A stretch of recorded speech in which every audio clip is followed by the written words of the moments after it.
Thank you for tuning in. Shikama Live. This is your host, Kevin Cardinale from Blog TV.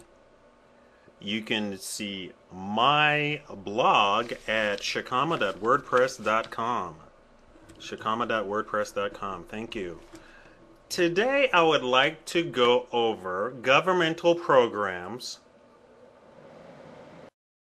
and I'm going to discuss maybe 2 programs in this video of what would life be like without those programs.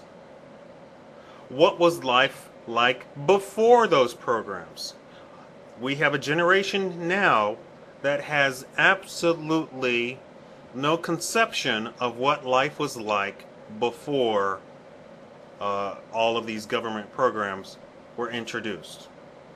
There are some people still alive who do remember that, but I like to discuss the people I would like to just present this for the people who don't have the benefit of that experience. Let me first go over some history with you so that everybody's on the same page. In 1920, we had the worst depression the United States has ever had in the entire history of the United States. I got my dates right. 1920. President Harding came to power in 1921. In December of 1921, that depression, yes, not recession, was completely over.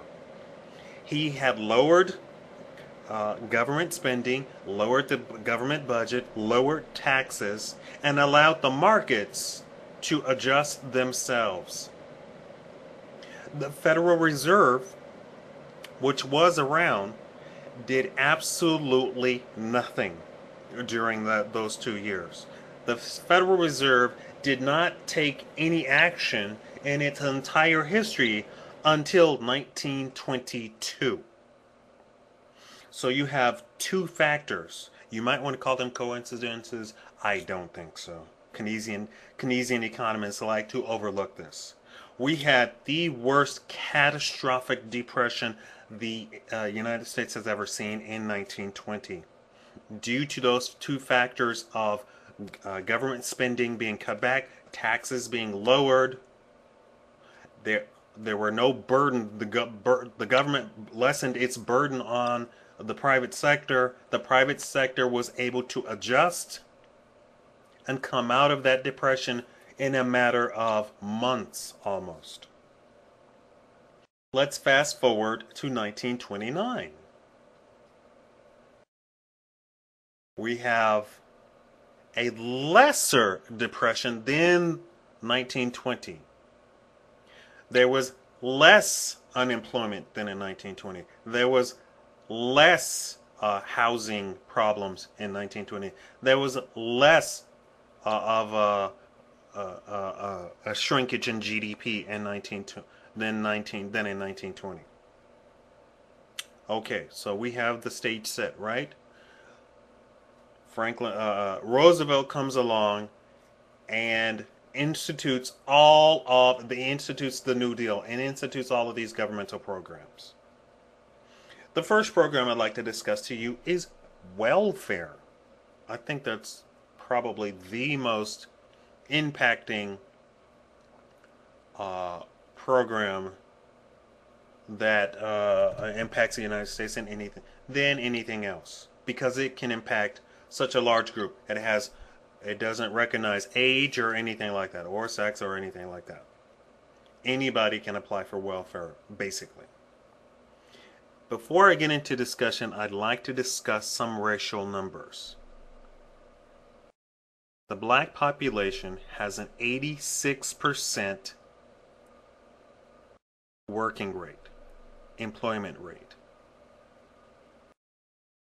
There are 75% of the black population that is over the poverty line. So there is a small percentage that is under the actual poverty line. And when I say a poverty line, it simply means a category of being a certain amount of making a certain amount of money per year. There is a certain amount of the black population that is under the poverty line but is still employed. So there is a very small percentage of the population in the black community that is under the poverty line, is not employed, and thus is eligible for welfare. There are over 50 million white people on welfare in America. There are less than 50 million black people in America. I've heard a lot of bigoted people say, oh, the welfare system is for black people. There are more white people on welfare than there are black people in America, just so that the numbers are completely out there. Now, what would America be like without the welfare program? Number one, the impact would be you would have a population, a group of population that would necessarily have to either seek benefits elsewhere if they are completely incapable of working, or they would have to go to work. It's as simple as that. Either somebody else would have to provide for them, or they would have to go to work. It's as simple as that. It's as black and white as that.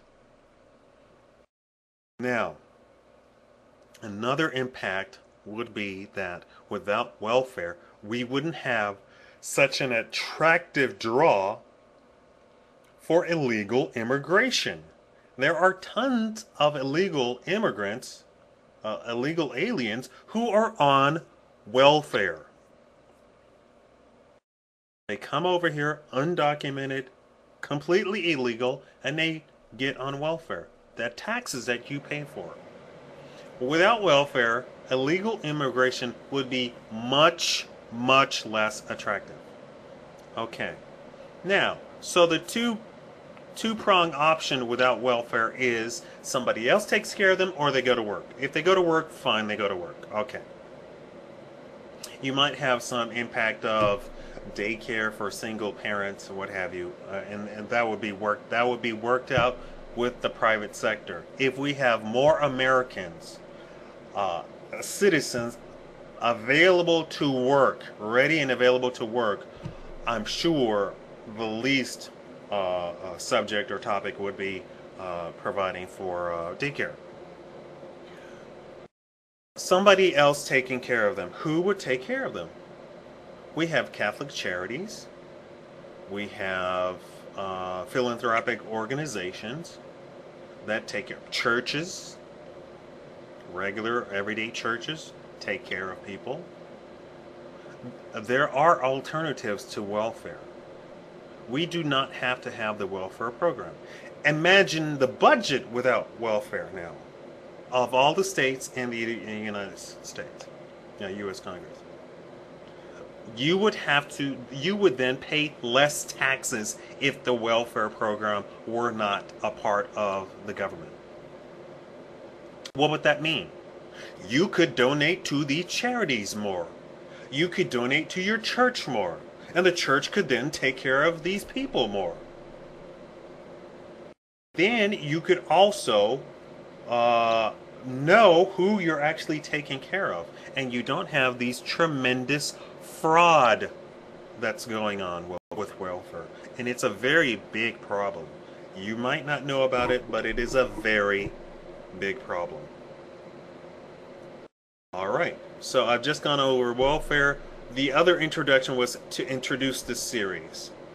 Alright, thank you once again for tuning in, and I will continue with another program next video.